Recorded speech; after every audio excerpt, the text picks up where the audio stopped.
How is adamantinoma, a rare bone tumor, pathologically diagnosed? Imagine a puzzle where each piece helps reveal a rare and intriguing bone tumor. That puzzle is what doctors work to complete when diagnosing adamantinoma. This tumor is quite uncommon and usually affects the long bones, especially the shin bone or tibia. To identify it accurately, doctors use a combination of clinical clues, imaging tests, tissue analysis, and special staining techniques. First, patients often notice swelling and pain around the affected area.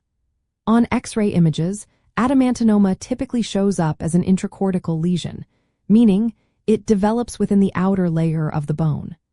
It often appears as an area where the bone has become osteolytic or bone-destroying, with thinning or even breaking through the bone cortex. The radiographs may show a multi-layered periosteal reaction, which looks like multiple layers of new bone forming around the lesion, and a moth-eaten pattern, indicating irregular destruction. These features help differentiate adamantinoma from other bone conditions, though some variants can look similar on scans. Next, a biopsy is performed to examine the tissue under a microscope. The classic adamantinoma has a biphasic pattern, meaning it contains two main types of tissue. One part consists of epithelial cells that form nests or islands, which can look tubular, basiloid, squamous, or spindle-shaped. The other part is made up of a fibrous tissue called osteofibrous stroma, which resembles the tissue seen in osteofibrous dysplasia, a benign bone condition. Sometimes the epithelial cells are sparse, making them harder to find with routine stains, but their presence is crucial for diagnosis. To confirm the presence of these epithelial cells, pathologists use immunohistochemistry, a special staining technique. This involves applying antibodies that attach to specific proteins found in epithelial cells, such as cytokratins. In adamantinoma, the tumor cells typically stain positive for cytokratins like CK14 and CK19.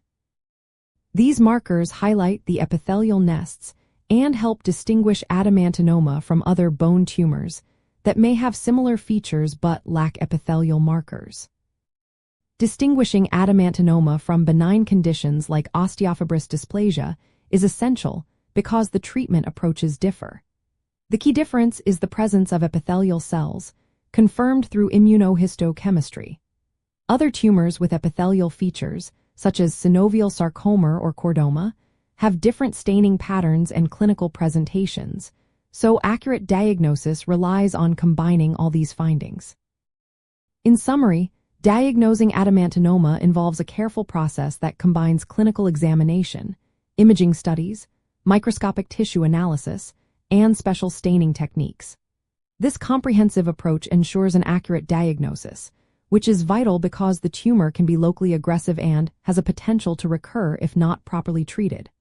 Always consult a healthcare professional for personalized assessment and management, as each case can vary significantly.